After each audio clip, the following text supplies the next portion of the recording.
Olá, boa noite. Todo final de ano é a mesma coisa. Na virada, em meio ao foguetório, fazemos nossas promessas, votos de mudanças e, enquanto compartilhamos comida, em geral rica em calorias, juramos que vamos entrar na academia e emagrecer. Segundo uma pesquisa da agência de notícias Reuters, a necessidade de perder peso está entre as 5 metas mais populares do mundo. Além desta, parar de fumar e beber, comprar um carro novo, casar, ter filhos, mudar de emprego, fazer cursos e viagens são projetos pessoais de muitos de nós. Os gestores públicos também têm suas promessas. Neste ano, os cortes nos orçamentos da União, estados e municípios criaram um cenário nebuloso na economia brasileira e acenderam o sinal de alerta. Mas será que o consumidor colocou o pé no freio? Como foram as vendas de Natal? O que os empresários esperam de 2015? E qual é o segredo para cumprir as metas pessoais? Para quem quer uma ajudinha, técnicas existem até em aplicativos na web que auxiliam no gerenciamento de projetos variados. E nós, do Sobre Todas as Coisas, também vamos tentar ajudar. Feliz 2015 é o tema desta noite, que está começando agora com o nosso programa. E o Gustavo vai apresentar para a gente os nossos convidados. Olá, Gustavo. Olá, Suzete, boa noite. Prazer ter você aqui com a gente. É um prazer estar aqui.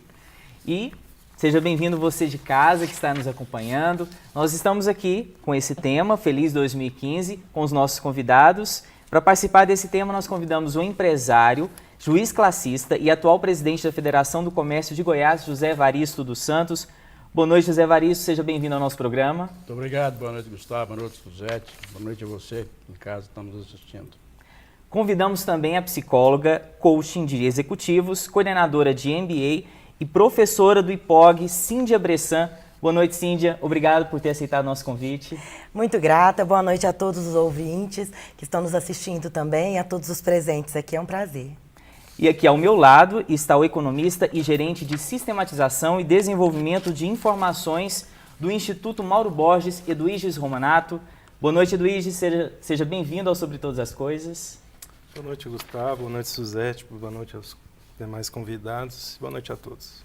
E você de casa pode participar desse programa pelas nossas redes sociais. Aí vai o contato. Mande comentário, perguntas pelo nosso e-mail sobre todas as coisas, tv@hotmail.com, repetindo, sobre todas as coisas, tv@hotmail.com, ou pelo Twitter, sobre todas.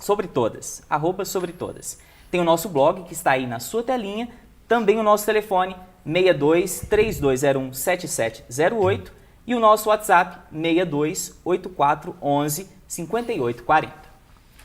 Eu vou começar o nosso programa perguntando o que nós podemos esperar de 2015, José Evaristo. A expectativa, pelo menos, é de que tenhamos um ano com muita cautela em todos os setores, considerando o passado, 2014, e que observamos aí muita coisa que não foi favorável aqui. 2015 seja um ano de muita alegria, de muita fartura. A economia patinou, economia em 2014, PIB nacional deverá ficar aí 0.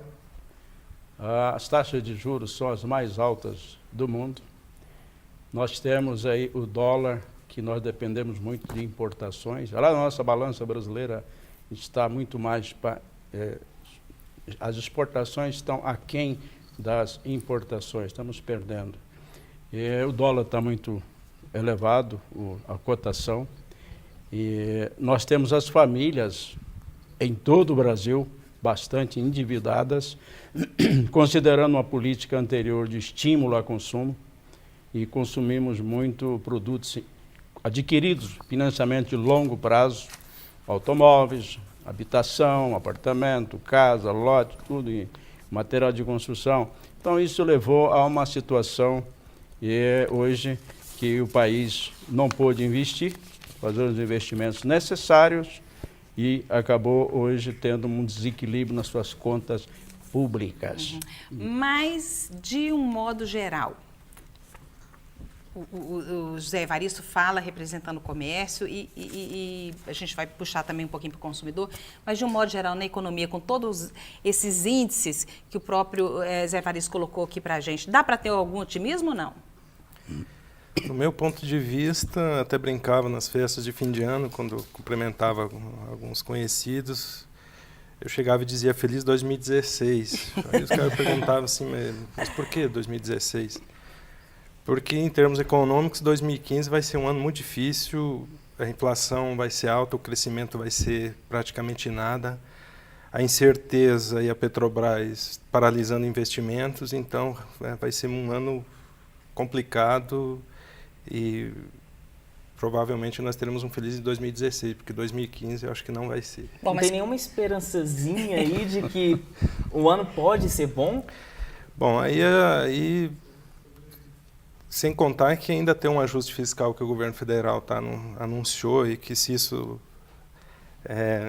se efetivar, isso vai gerar, ele vai ser recessivo, vai gerar, a crise, digamos assim, vai ser maior acentuada até o meio do ano, pelo menos. No segundo semestre, dependendo de como as coisas andarem, se o governo federal realmente conseguir resgatar a confiança, aí pode ser que no segundo semestre a coisa comece a melhorar.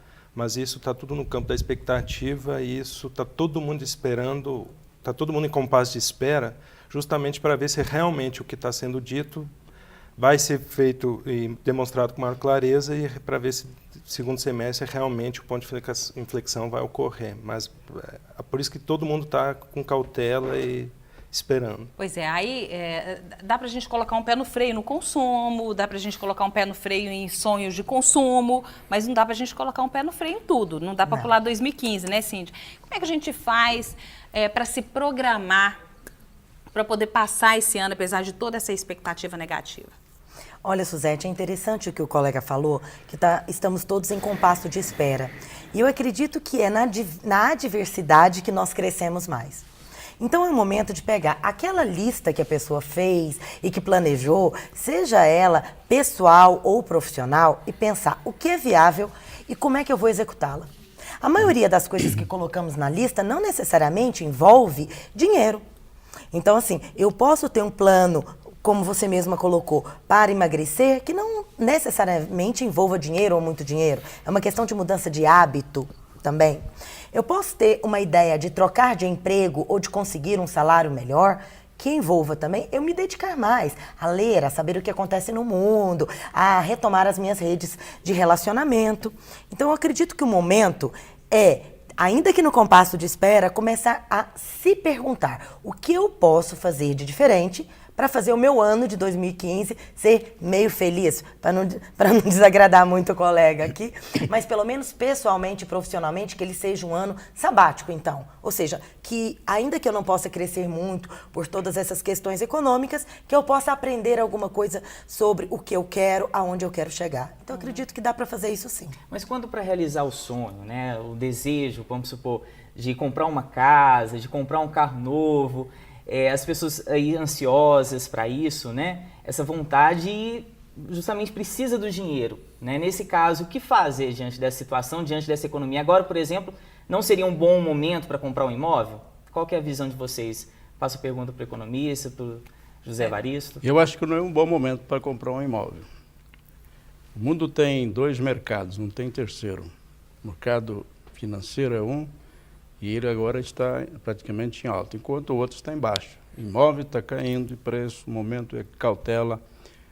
A construção civil tem, inclusive, demitido. Acredito que deva esperar um pouco, talvez, como ele mesmo disse, segundo semestre, possivelmente. Mas nós estamos falando de realidade do momento. Crise, palavra grega, tudo significa alguma coisa, uma expectativa, uma inovação para sair da crise. O mundo todo já passou por diversas situações de crise, dificuldades, e, no entanto, houve a superação.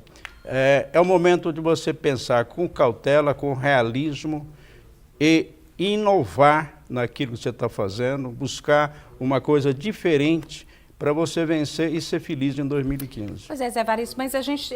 Uma coisa, eu estava até conversando com o Gustavo aqui antes de começar o programa, que nós mostramos lá pelo mês de outubro, novembro, algumas pesquisas onde a gente acabou mostrando que a população, o consumidor de um modo geral, ele estava quitando a sua dívida durante o ano, porque chega final do ano ele quer consumir. E esse foi o pior Natal dos últimos 10 anos. O que aconteceu com esse consumidor? Ele tentou quitar sua dívida, não conseguiu, ele quitou e ficou com medo de consumir, exatamente por causa dessa expectativa de pessimismo que tinha diante de 2015? Primeiro, ele veio endividado desde já 2 anos atrás, endividado. Famílias endividadas, a tendência é puxar freio de mão, especialmente no consumo, e ter cautela em novas aquisições, novas demandas. Então, isso aconteceu. 62,5% das famílias goianienses se encontram em situação de endividadas. No Brasil, a mesma coisa, 63% estão endividadas. Imagine você uma família endividada, falando pessoas na família. Ela tem que buscar, ela vai ter dificuldade do crédito, que ao buscar um financiamento qualquer, é feita uma análise do endividamento dessas famílias. O crédito já vai ser restrito ou mais caro para essas famílias, porque o risco é maior. Então, tudo isto leva a um momento de cautela, foi o que bem disse, e é verdade. Até mesmo para que você possa comprar alguma coisa, um investimento, é preciso de cautela. Nós não estamos no fundo do poço, Gustavo, não estamos. É preciso entender. Mas também não tem como pensar em não termos um PIB acima do que foi o ano passado, agora em 2015. Qualquer coisa acima de 0 já é vantajoso. Então agora seria o melhor momento para poupar, então, Eduíges? Seria isso? Como poupar aí, tendo um retorno assim? Tanto é que a projeção para o próximo é de 0,2, ou seja, nada, né? Alguma coisa acima de 0. Então, pelo menos, se for acima de 0,8. Existem várias projeções aí, mas eu olhei uma do Banco Central aí, eles próprios, que são governo, já reduziram essa estimativa. E sem contar que as famílias vieram endividadas, 60 e poucos % delas estão com algum tipo de dívida e o percentual do endividamento da renda delas, na média, é de 30%, ou seja, é o topo do recomendado. Então, isso é média, tem famílias com mais, outras com menos, né? Quanto ao imóvel que ele comentou, o Gustavo comentou aqui antes, realmente é hora de esperar. Claro, tudo bem, cada caso é um caso, mas se você vai, dependendo do valor do aluguel que você está pagando e da parcela do imóvel que você vai pagar numa perspectiva de comprar, se essa diferença for vantajosa para o aluguel, espere. Não, acho que agora é um momento de esperar, mesmo porque o setor vem diminuindo, a atividade econômica da construção civil vem diminuindo. Então, acho que pode comprar por preços melhores um pouquinho mais na frente. Quando? Né? Qual é esse tempo de espera, mais ou menos? Isso vai depender de como que vai ser a recepção que vai ter as medidas da política econômica do governo federal, mas, digamos assim, é pelo menos segundo semestre, no mínimo. Tem gente que fala que é 2 anos. Enfim, aí vai depender muito dos rumos que a política econômica ditar, mas é no mínimo 6 meses. Pelo menos. Pois é, se o momento é de poupar, então qual seria a melhor forma de poupar? Colocar, então, deixar lá o dinheiro na caderneta de poupança, aplicar em alguma renda fixa? E como poupar, Gustavo? E como poupar, se o Zé Evaristo colocou, que você também está confirmando, que as famílias estão endividadas, quer dizer, elas têm que pagar a dívida, não está na hora de poupar. Quem tem compromisso financeiro já para honrar, vai ter que tentar pelo menos manter isso em dia, né?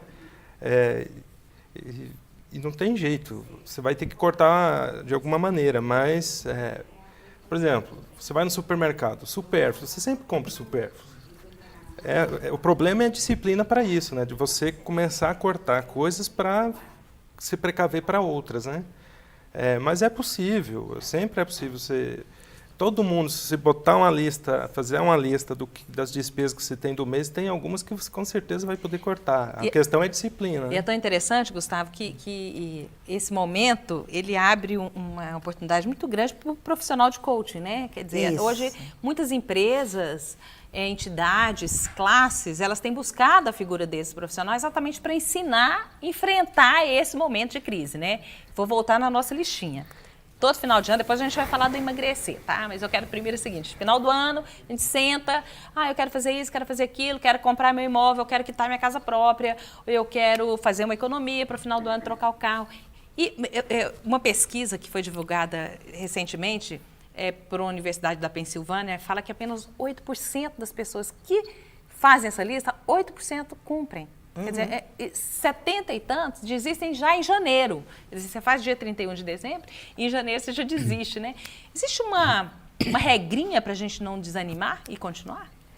Olha, não existe uma regra, até porque as pessoas são diferentes e os contextos nos quais as listas são feitas e podem ser cumpridas também são diferentes. Agora, algumas coisas que podem ajudar são, primeiro, que essas listas sejam escritas e estejam em lugar de fácil acesso, que você esteja olhando sempre para elas como uma forma de estar lembrando um compromisso que você fez consigo. Segunda, é interessante que você crie um plano de ação para executar. Não basta ter a lista, como, olha, pretendo fazer coaching, ou vou quitar o meu carro até julho, ou ainda vou entrar para fazer uma graduação, ou coisas desse tipo. É interessante que tenha um desdobramento do tipo, quando, onde, quanto isso vai custar, como é que eu vou fazer, de onde eu vou tirar esse dinheiro, qual é o supérfluo da minha outra lista que eu vou ter que cortar para dar conta desse. Isso é importante, que a pessoa se planeje. Bom, apesar de hoje ser dia 19 de janeiro, nós, do Sobre Todas as Coisas, como esse é o primeiro programa ao vivo que fazemos agora em 2015, estamos falando sobre projetos, metas. Programe-se para 2015, né? Tente fazer alguma coisa para que o seu ano, apesar de todas as expectativas negativas, ele tenha aí um pouquinho de sucesso. Nós recebemos aqui o José Evaristo, que é presidente do FEComércio, a Cíndia Bressan, que é uma psicóloga, também coordenadora de MBA em gestão de pessoas, trabalha com coaching, e também o Eduíges Romanato, que é um economista e está tentando aqui dar um pouquinho de ânimo para a gente aí, passar esse 2015. Mas, como nós já vimos aqui durante todo esse primeiro bloco, o planejamento deveria ser a primeira tarefa e metas, né, de todos nós consumidores para 2015. Né? Segundo especialistas em comportamento humano, organizar os projetos em etapas facilita a conquista do sucesso. A equipe do Sobre Todas as Coisas foi às ruas saber quais são os desejos dos goianienses para este ano. Se alguém te encontrar e perguntar por mim, pode dizer que... Nós viemos aqui para o centro de Goiânia para ouvir das pessoas o que é que elas planejam para esse novo ano. É um negócio próprio para mim. Ingressar na faculdade, trabalhar. Estudo, faculdade. Concluir a compra da minha casa, né? Eu já dei a entrada, estou pagando agora e pretendo voltar a estudar e fazer faculdade também. Ter saúde, ser feliz. Tem aquele pessoal desanimado. Posso ser franco? Pode. Nada. Vamos ver o que vai virar esse ano aí. A vida não tá fácil não, tá difícil. Mas para a maioria, 2015 promete ser um bom ano. 2015 eu quero ajudar muito o próximo, para que Deus lembre de mim lá no céu e me ajude. Já comecei com o pé direito, já. O que você fez? Já o que eu queria comprar. Meu lote. E até o final do ano sai a casa? Ai, é o que eu pretendo, né? Trabalhando para isso. Meu casamento com ela, né? Minha casa própria, meu carrinho pra gente dar um rolê. Tranquilo. Preste atenção, não abra mão dos próprios sonhos. Não tem perdão, não deixe de sonhar, não deixe de sorrir. Não pode deixar de sonhar, né? Não pode. Nem de sorrir. Sim, a gente estava falando no primeiro bloco, né, a respeito dessa lista que a gente deve fazer, muita gente faz no Réveillon, como colocar em prática, né? Tá. Vamos lá para o plano de ação, como agir. Então a gente viu aí vários exemplos, né, de gente que quer casar, de gente que quer casa própria, uma que já comprou o lote, quer construir, né? Então, diante disso, como executar esse sonho, colocar em prática? Algumas das coisas que nós vimos foi justamente a pessoa que queria voltar a estudar, então vários colocaram, quero fazer faculdade, quero voltar a estudar, e o sonho da casa própria, né? Então, por exemplo, aquela pessoa que já tem o seu terreno, é interessante que ela comece a pensar, poxa, que dinheiro eu preciso ter para começar a construir? Eu já fiz um projeto? Quanto custa esse projeto? Quando eu tiver o projeto, que orçamentos eu preciso ter para a execução desse projeto? Tem que mensurar, né? Tem que mensurar. É interessante que ela tenha um valor de planejamento. É interessante que muitas vezes, até eu e o colega estávamos conversando, as pessoas acreditam que desperdiçar tempo, planejar é desperdiçar tempo. E não é. É investir e talvez no curto prazo você demore um pouco mais, mas no médio e no longo prazo você ganha, porque você executa com mais rapidez, com mais acerto e etc. Então, é interessante ele ver isso. Quero construir uma casa, já tenho o meu terreno, ok. Quais são os próximos passos? Como eu vou executar cada passo? Que dinheiro eu preciso, que profissionais eu tenho que contratar para cada passo? Bom, concluído esse passo, qual seria o próximo? Quanto eu tenho que economizar por mês e cortar das minhas outras listas para poder executar este passo? E trabalhar de uma maneira com o pé no chão, sensato, trabalhando primeiro pelo que os colegas estão falando, né? Vamos primeiro economizar para depois executar. E também estipular um prazo, limite, Sim. É importante. Sim. Quem não tem prazo, não tem foco. Então, fala, eu quero ter uma casa. Quando? Um dia. Que dia? Um dia que der, que Deus me ajudar. Um dia que, sei lá, que tiver um plano. Isso aí dificulta. É interessante que a pessoa já diz, olha, até o final de 2015, 2016, 2017, que ela faça, ainda que ela possa dividi-lo em etapas. Até o final de 2015 eu vou comprar o terreno, ou vou dar entrada no terreno. Eu vou começar a casa em 2016, o projeto da mesma. Depois eu vou começar a executá-lo em 2017. Ela pode se programar, mas é interessante que ela tenha deadlines, que a gente chama, né? Datas limites para execução disso. Manato, mas essa não é muito a nossa cultura, né? A gente quer e a gente quer fazer. Alguém falava Curto aqui, prazo. né? Se você, ao invés de você comprar agora, economize, compre à vista, que você terá aí como negociar. Mas eu não sei se isso é muito do brasileiro, mas a gente quer comprar logo. Eu quero comprar meu lote e eu já quero construir. E a gente vive com aquele orçamento apertado. Os salários no Brasil são salários baixos. E as pessoas sonham no mundo globalizado, elas querem ter as coisas que elas veem em todos os lugares. Como é que a gente lida com isso? Como é que você faz um orçamento, trabalha com esses projetos, se o seu dinheiro, durante o mês, ele mal dá para você pagar essas contas? Aí vai depender de orçamento de cada um, né? Mas eu acho que o principal, se você tiver um planejamento, tiver um prazo, é porque você encaixou ele dentro daquilo que você ganha.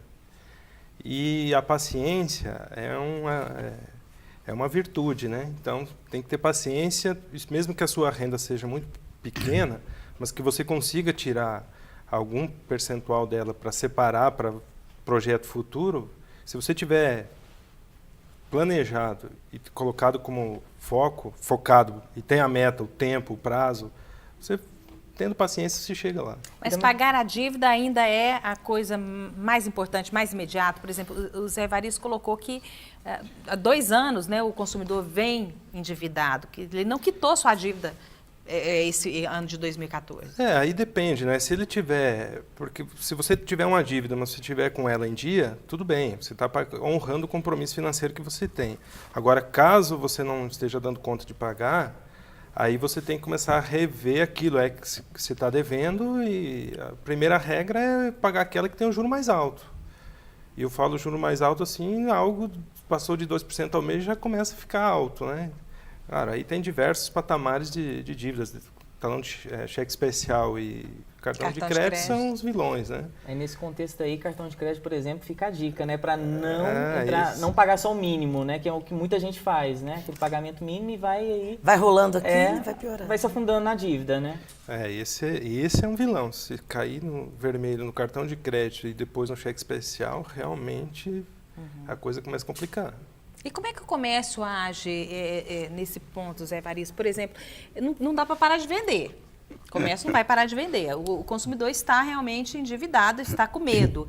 O que nós vamos ter aqui em 2015? Muitas promoções. Como é que o comerciante vai se virar para poder enfrentar essa crise? Nossa proposta é continuar vendendo, faturando, buscando consumidores.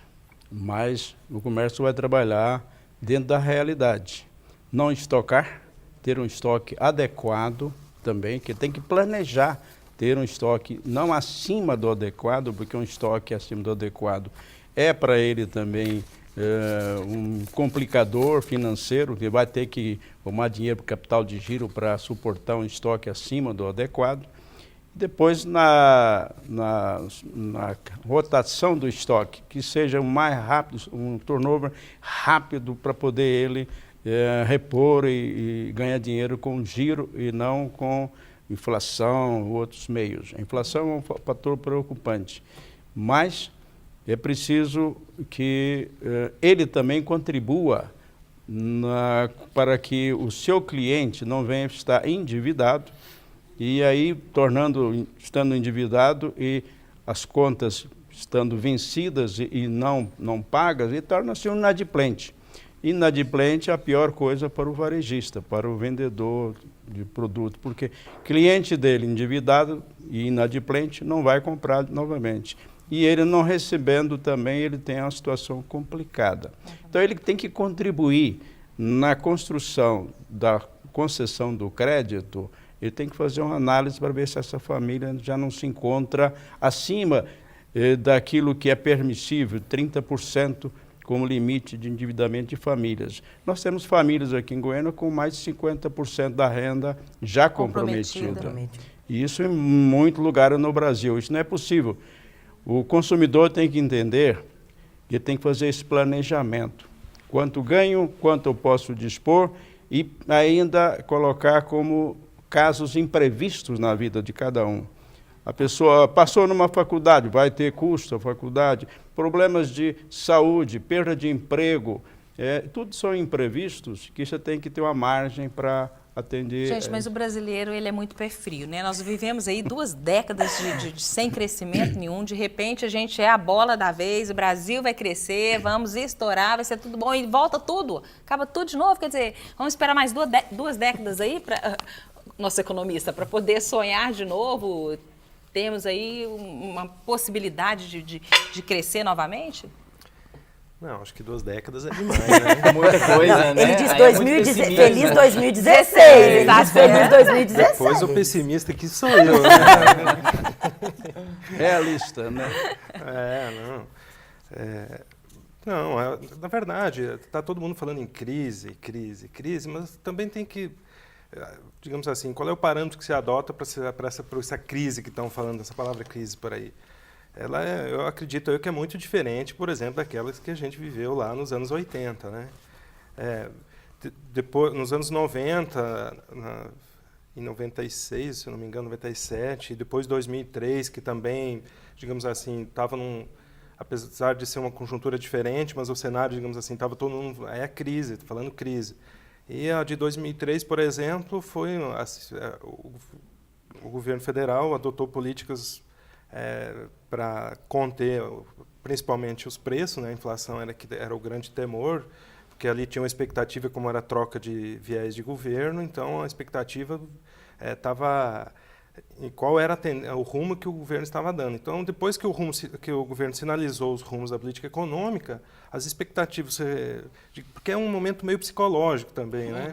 Então, quando as expectativas se revertem, é muito rápido para a roda começar a andar de novo. Foi o que aconteceu em 2003. E espero que agora, acredito eu que aqui, dessa vez vai demorar um pouquinho mais do que 2003, mas também não vai ser, espero eu, né, que o governo...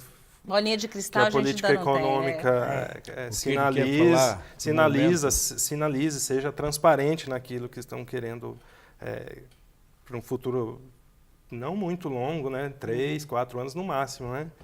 Mas acredito que a gente passa dessa com um período muito mais curto do que 20 anos, com certeza. Para melhorar logo, né? O maior dificultador neste momento é falta de confiança que se tem a população, todas as instituições... De todas as áreas, né? Todas as áreas têm... Há uma ausência de uma confiança na política econômica que está aí. Como é que vai ser conduzido, como é que vai ser. Fala-se tanto em enxugamento, fala-se tanto em mudança e fala em aumento de carga tributária, tudo isso. Então você fica difícil, será que vai ter desemprego? Né? Será que... Então, quando é que vamos readquirir a confiança numa política econômica consistente, de longo prazo? Isso que está faltando, é o que ele está dizendo. É início de um mandato do governo novo. Nós estamos no primeiro mês e nós não temos uma certeza do que virá nos próximos meses, próximo ano, inclusive. Por isso que é uma ausência de confiança. Então, confiança do investidor. Os investimentos paralisaram, exatamente porque não tem confiança na política que está hoje colocada. Nós temos que colocar a coisa com realidade, né? Nós não estamos tendo investimentos em nenhum tipo de novas empresas, a indústria tem 2 anos que não tem crescimento, está com seu resultado negativo. O comércio esse ano ficou aqui em Goiás 4 meses abaixo de zero, faturando, e fechamos 2014 com um crescimento mínimo aqui em Goiás, vai ser 2,4% de crescimento. O Brasil, se não me engano, vai ser negativo. Exatamente. Então essas coisas, tudo significa confiança. Nós temos aqui em Goiânia, no interior, shopping center que foram recém-construídos, que não conseguiram locar todos os seus espaços, porque o cara tem receio de montar uma loja, abrir uma indústria e depois ter prejuízo, né? Claro. Essa é a situação. O governo precisa mostrar por que está aí e imprimir novamente a confiabilidade na população. Não, eu vou vencer, eu vou lutar, vou vencer essa crise porque eu tenho disposição. Vou inovar com o que estou realizando, eu vou me qualificar melhor para o trabalho e vencer esse momento juntamente com a minha família, com todos aí. É confiança. E é isso que o Rodrigo Lopes, lá do setor Fim Social, quer saber, né? Ele nos mandou uma pergunta direcionada para o economista, né? Acho que vocês já responderam um pouquinho também. Quais os fatores e as iniciativas do governo que podem influenciar para a crise econômica em 2015?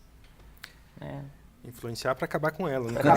Positivamente, por não favor. Alimentá-la, né? Por favor. Não alimentá-la. Positivamente. A primeira coisa é transparência. Porque um dos motivos que essa crise está, entre aspas, essa crise aí, digamos, ela está com o farol amarelo aceso, é justamente porque o governo federal começou a adotar o que eles chamam de tal da contabilidade criativa, ou seja, começou a adotar algumas condutas que, digamos assim, antes não se fazia. Aí começou... Muitos falam em maquiar, eu prefiro não usar esse termo, eu acho que começou a usar de artifícios para cumprir índices, metas ou coisa assim. E, enfim, aí contas que deveriam ser pagas acabaram não sendo, jogaram para frente. Por exemplo, subsídio dos financiamentos via BNDES. Então, esses juros que o BNDES cobrava, a parte era subsidiada pelo governo federal. O governo federal acabou não pagando, jogou isso para frente. E a conta está chegando agora. Então, enfim, por isso que o resgate da confiança é muito importante. Porque o que acontece? Foi isso que se perdeu. Quando isso se resgatar, a coisa... Só que isso o governo federal tem que sinalizar E também acredito que não é um resgate muito rápido, né? É isso que o indivíduo vai ter que sentir isso. Curto prazo, eu fico só pensando o seguinte, como que o governo enfrentando não só esse momento economicamente ruim, mas politicamente ruim, complicado vai também. dar conta de fazer isso, né? Mas vamos chamar nosso intervalo, não é isso, Gustavo? Relembrando aí os nossos Sim, vamos relembrar aqui. Endereços. Você pode participar do programa Sobre Todas as Coisas, mandando sua pergunta, né? Um e-mail, pelo e-mail sobre todas as coisas, tv@hotmail.com. Pelo Twitter também, @sobretodas. Tem o nosso telefone que aparece na sua tela, o 62-3201-7708.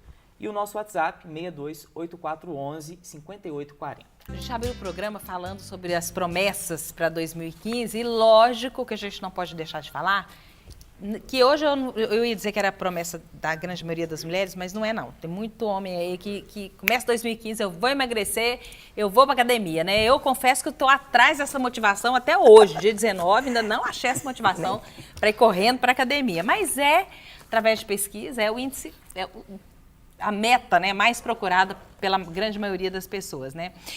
Nossa equipe foi uma academia de Goiânia, ouvir das pessoas que estão lá, que vieram de 2014, continuaram em 2015, estão buscando e planejando terminar 2015 aí pelo menos uns 5 quilinhos mais magros. Vamos ver?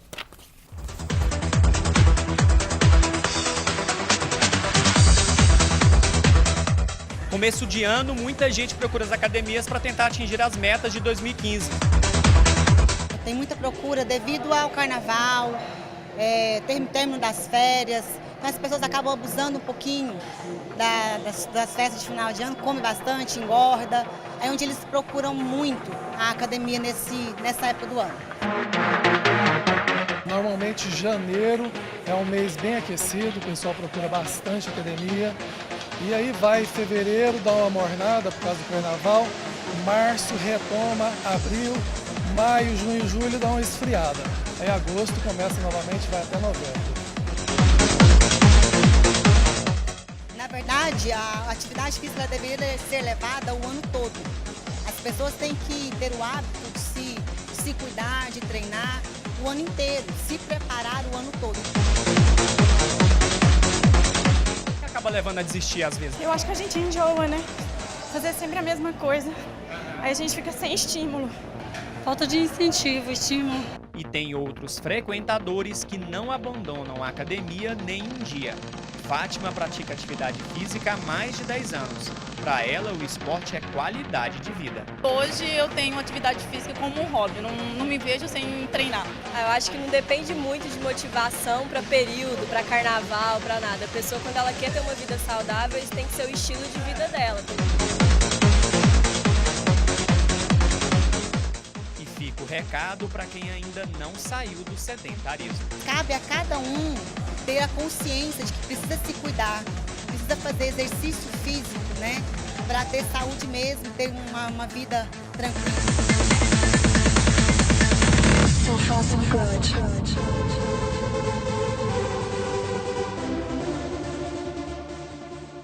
Dois anos já.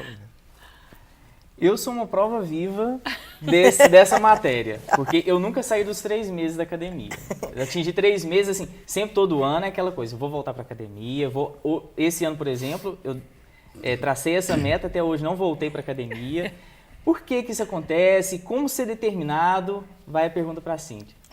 Olha, é interessante essa questão que a própria professora da academia falou, de criar um hábito.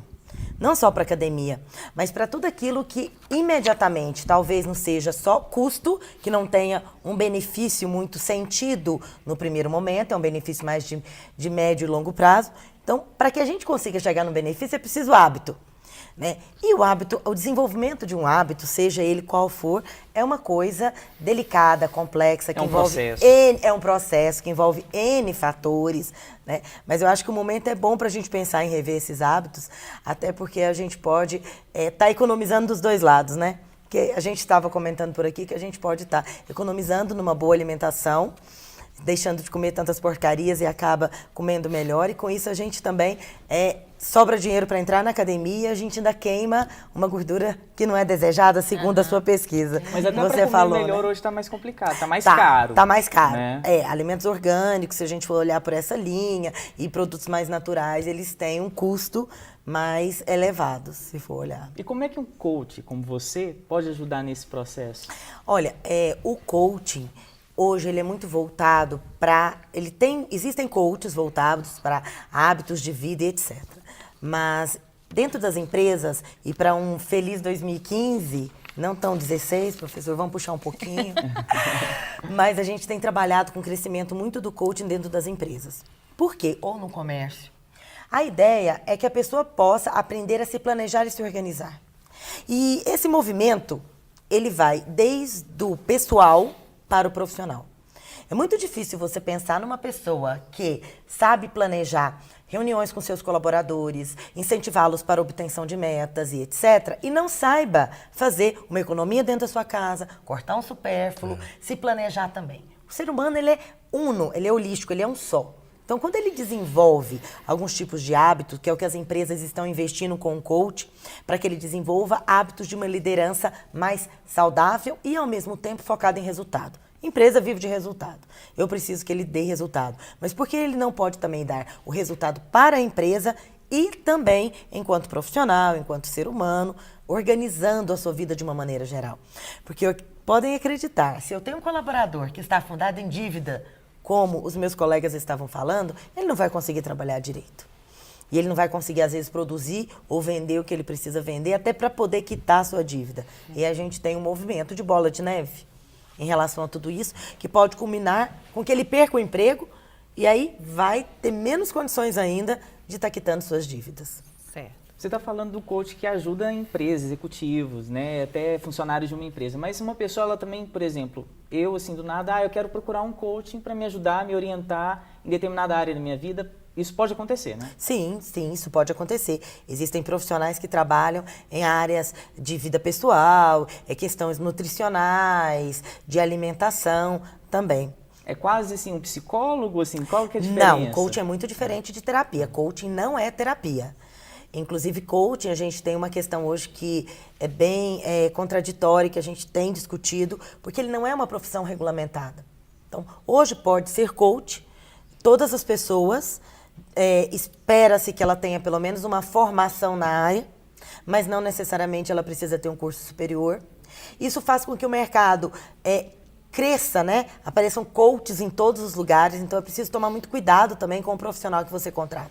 Isso muitas vezes parece assim, aquele profissional de autoajuda, não é. Não vai te ajudar a se organizar em vários setores da sua vida, né? E não faz milagre, as decisões são suas, não toma decisões por você, isso é importante deixar claro. Certo. Eu tenho uma pergunta aqui, o Gustavo vai colocar também, mas o Alan Aguiar, do setor Sudoeste, ele quer saber o seguinte, dá pra gente fazer uma projeção de quanto que deveria ser o salário de uma família de 5 pessoas para que ela pudesse sobreviver e ter aí...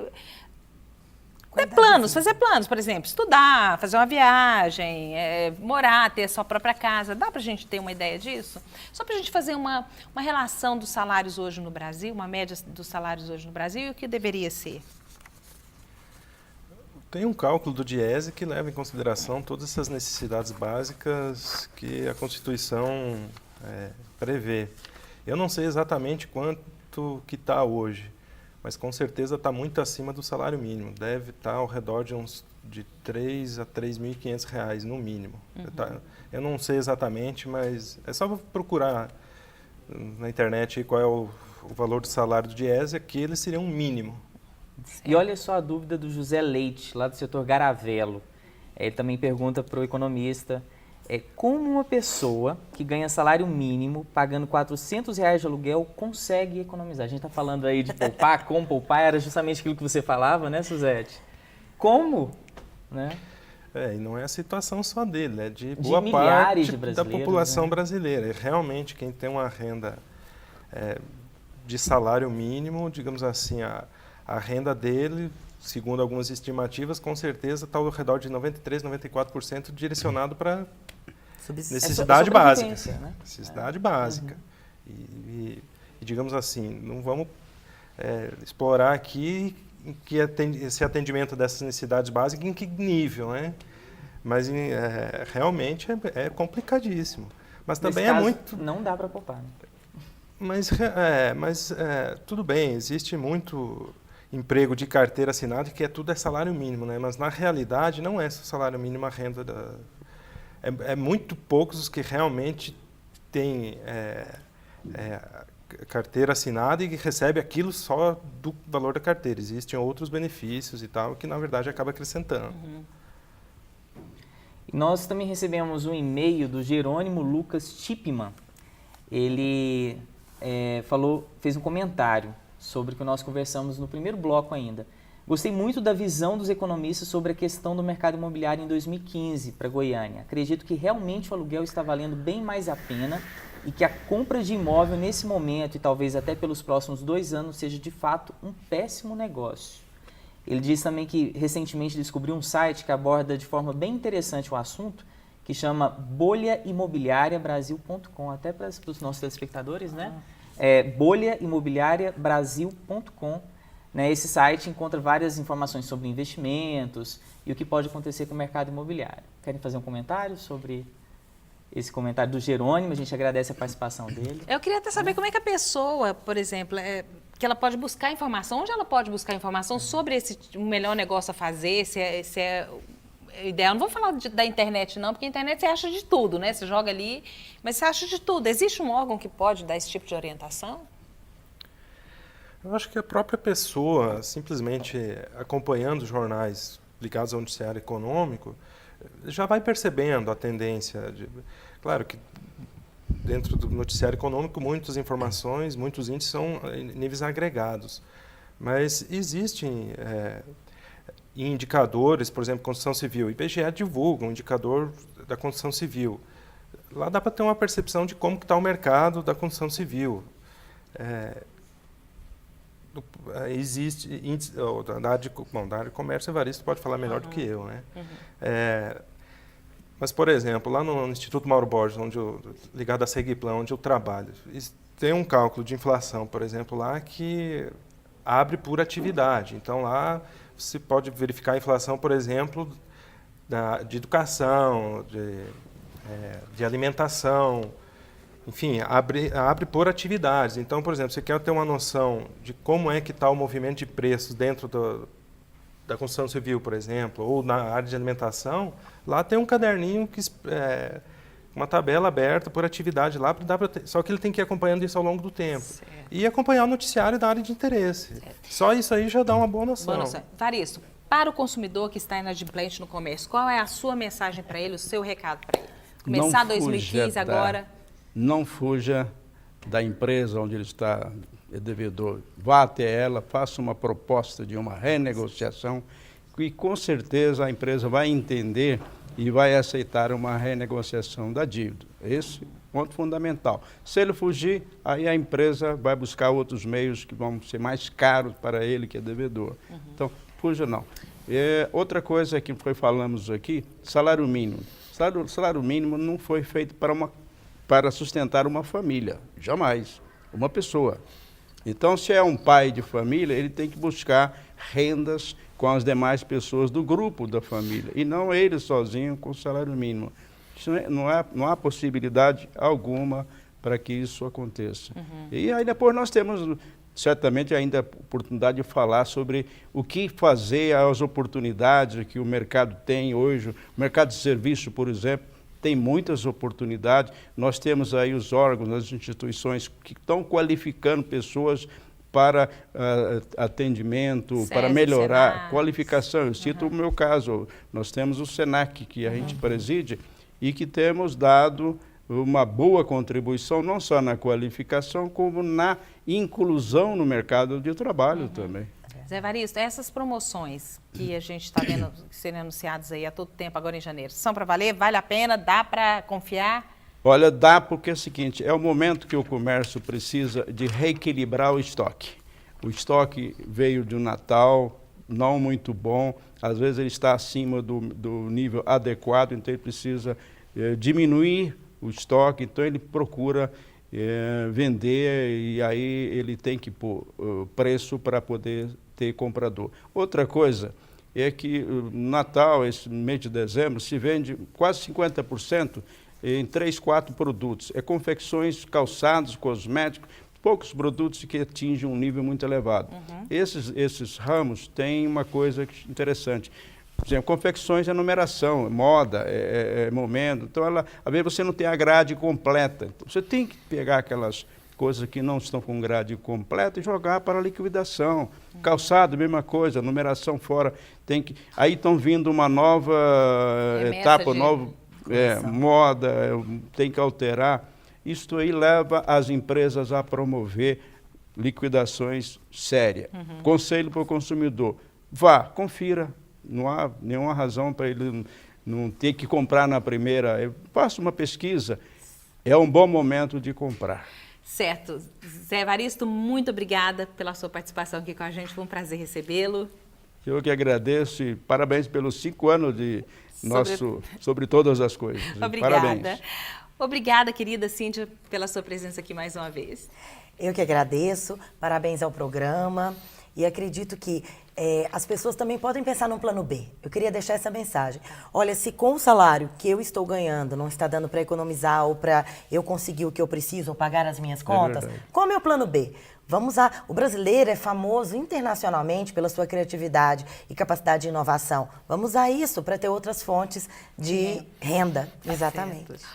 Romanato, prazer recebê-lo aqui. Obrigada pelas suas orientações. Obrigado pelo convite. Em nome do Instituto Mauro Borges, lá da Secretaria de Gestão e Planejamento, a gente agradece o convite em nome do secretário Tiago Peixoto. Obrigada. Obrigada, Gustavo. Eu que agradeço, né? Vamos ter esperança, né? Vamos ter esperança. 2015 aí, muito bom. Para todos nós, né? Obrigada a você, telespectador, que participou com a gente. Sobre Todas as Coisas tem reprise ao sábado, às 7 da noite. E na próxima segunda estaremos aqui com outro programa para você. Uma boa noite e até lá.